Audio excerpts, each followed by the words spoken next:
Hello everyone.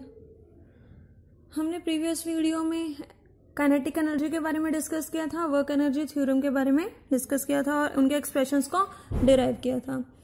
ना हम relation derive करेंगे between kinetic energy and linear momentum. So write down the topic, relation between kinetic energy and linear momentum. Kinetic energy and linear momentum के बीच में हम relation को derive करेंगे। As we know kinetic energy का formula क्या है, half m v square. इसको इक्वेशन नंबर 1 दे लेते हैं। Multiply equation 1 by m. Equation 1 में डिनोमिनेटर और न्यूमिनेटर को एम से मल्टीप्लाई कर देते हैं। काइनेटिक एनर्जी क्या बन गई, हाफ एम वी स्क्वेयर है। इसको क्या किया, ऊपर भी एम से मल्टीप्लाई कर दिया और नीचे भी एम से मल्टीप्लाई कर दिया। काइनेटिक एनर्जी क्या बन गई, 1/2 एम। एम इंटू एम क्या बन गया, पावर क्या है 1 तो क्या हो जाएगी 1 + 1 2 वी स्क्वेयर, ये बन गया। और हमें लीनियर मोमेंटम पता है, एम किसके इक्वल होता है, सॉरी पी किसके इक्वल होता है, एम इंटू वी। तो यहां से हम क्या लिख सकते हैं, एम वी का whole square divide by 2m। तो यहां से ये एम वी क्या बना, लीनियर मोमेंटम। तो यहां पे हम क्या पुट करेंगे, इसको p पुट कर देते हैं। Equation 2 becomes kinetic energy is equals to p² / 2m। ये रिलेशन हमारा डिराइव हो गया kinetic energy and linear momentum के बीच में। क्या किया, काइनेटिक एनर्जी का relation half m v square, इसको हमने न्यूमिनेटर और डिनोमिनेटर को m से मल्टीप्लाई कर दिया। m इंटू एम क्या हो गया, m स्क्वायर, और m इंटू वी क्या बन गया, लीनियर मोमेंटम, जिसको हमने रिप्रेजेंट किया हुआ है p से। इसको हम ऐसे भी लिख सकते हैं mv का होल स्क्वायर। mv क्या बन गया, p स्क्वायर, और रिलेशन क्या आ गया, kinetic energy is equals to p² / 2m, where p is the linear momentum, this one is the kinetic energy and this is the mass of the body. Clear. So अब हम next topic discuss करते हैं, potential energy. Potential energy क्या होती है, पिछली video में discuss किया था इसके बारे में थोड़ा, जो किसकी वजह से हो, पोजीशन की वजह से हो या फिर कॉन्फ़िगरेशन की वजह से हो। तो आप हेडिंग डाल लीजिए, potential energy, the energy possessed by an object by virtue of its position और configuration is known as potential energy. जैसे डैम्स में वाटर स्टोर होता है किसी हाइट पे, तो उसमें भी क्या है, पोटेंशियल एनर्जी। कोई सपोज यहाँ पे ऑब्जेक्ट पड़ा है, कोई बॉक्स है, उसको रेस करके किसी हाइट पे लेके जाते हैं एच पे, तो उसमें क्या स्टोर होगी, पोटेंशियल एनर्जी। जैसे ये पेन पड़ा है, इसको मैं क्या करती हूँ, यहां तक ले आती हूँ किसी हाइट एच पे, तो इसमें क्या स्टोर होगी, पोटेंशियल एनर्जी। जैसे स्प्रिंग है, स्प्रिंग को क्या करते हैं हम, कॉम्प्रेस कर देते हैं ऐसे, तो इसमें भी क्या स्टोर हो जाती है, पोटेंशियल एनर्जी। ये पोटेंशियल एनर्जी किसकी वजह से है, कॉन्फ़िगरेशन की वजह से। ये पोटेंशियल एनर्जी किसकी वजह से थी, इसकी पोजीशन की वजह से। क्लियर। और ऐसा यूनिट क्या है, ऐसा यूनिट इज जूल। आपको बताया था कोई भी एनर्जी हो, सबकी ऐसा यूनिट क्या रहेगी, जूल रहेगी। अब इसका फॉर्मूला, पोटेंशियल एनर्जी का फॉर्मूला क्या है, formula of potential energy is mgh। m is the mass of the body, g is the acceleration due to gravity and h is the height to which the object is raised. Now हम अब क्या करते हैं, इसका expression derive करते हैं। Expression for potential energy. Suppose कर लेते हैं यहाँ पे कोई ऑब्जेक्ट है जिसका मास है m। हम इसको क्या करते हैं, किसी हाइट h तक लेके जाते हैं, हाइट h पे रेस करते हैं। अब इसमें क्या स्टोर होगी, पोटेंशियल एनर्जी, वो कितनी स्टोर हुई वही हमने कैलकुलेट करना है। Force required to lift the object, कितनी फोर्स चाहिए, जितना इसका वेट होगा W, जो किसके इक्वल होता है, mg के इक्वल। तो फोर्स किसके इक्वल हुई, वेट के equal, weight of the object.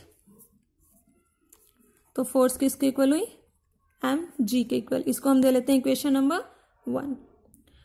Now distance कितना ट्रेवल कर रहा है, distance travelled by the object वो कितना है जिसे हमने एस लिया था, एच डिस्टेंस ट्रेवल किया। अब हम क्या कैलकुलेट करेंगे, वर्क डन। वर्क डन का फॉर्मूला क्या है, फोर्स इनटू डिस्प्लेसमेंट। फोर्स कितनी निकली है, mg, और डिस्प्लेसमेंट s कितनी हुई है, h। तो यहां से w क्या आ गया, जो वर्क डन हो रहा है वो किसकी फॉर्म में स्टोर हो रहा है, पोटेंशियल एनर्जी की फॉर्म में। तो पोटेंशियल एनर्जी किसके इक्वल आ गया, mgh। ये हमारा रिलेशन डिराइव हो गया। क्लियर। नाउ इस पे बेस्ड हम न्यूमेरिकल्स कर लेते हैं कुछ। न्यूमेरिकल लिखिए, calculate the energy possessed by a stone, calculate the energy possessed by a stone of mass 10 gram, kept at a height of 5 meter, and आपको गिवन है कि g की वैल्यू है 9.8 मीटर पर सेकेंड स्क्वायर। इसको calculate कीजिए। मास कितना given है, 10 ग्राम, और हाइट कितनी गिवन है, 5 मीटर। क्लियर। तो यहाँ पे मास किस में गिवन है, ग्राम्स में, तो हम इसे किलोग्राम्स में कन्वर्ट कर लेंगे क्योंकि मास की ऐसा यूनिट क्या है, किलोग्राम। कैसे कैलकुलेट करेंगे, 1000 से डिवाइड करके कितना आ गया, 1/100 kg, और हाइट गिवन है 5 मीटर। पोटेंशियल एनर्जी का फॉर्मूला क्या है, mgh।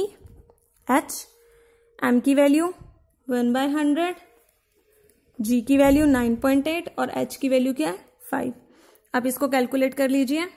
इसको कैलकुलेट करके आंसर आएगा 0.49 joules. Clear. Now next topic is transformation of energy. Transformation of energy. Energy क्या होती है, ट्रांसफॉर्म होती है एक एनर्जी फॉर्म से दूसरी एनर्जी फॉर्म में। कंजर्वेशन ऑफ एनर्जी आपने पढ़ा होगा। कंजर्वेशन ऑफ एनर्जी क्या होता है, energy neither be created nor be destroy but can be converted from one form to another. ना तो हम एनर्जी को क्रिएट कर सकते, ना ही डिस्ट्रॉय कर सकते, बट एक फॉर्म से दूसरी फॉर्म में कन्वर्ट कर सकते हैं हम। जैसे सपोज यहां पे कोई स्टोन था, किसी बिल्डिंग के ऊपर स्टोन था। अब स्टोन में क्या है, पोटेंशियल एनर्जी किसी हाइट पे है, किसी बॉय ने इसको होल्ड किया हुआ है। अब वो क्या करता है, ये स्टोन को नीचे फेंक देता है।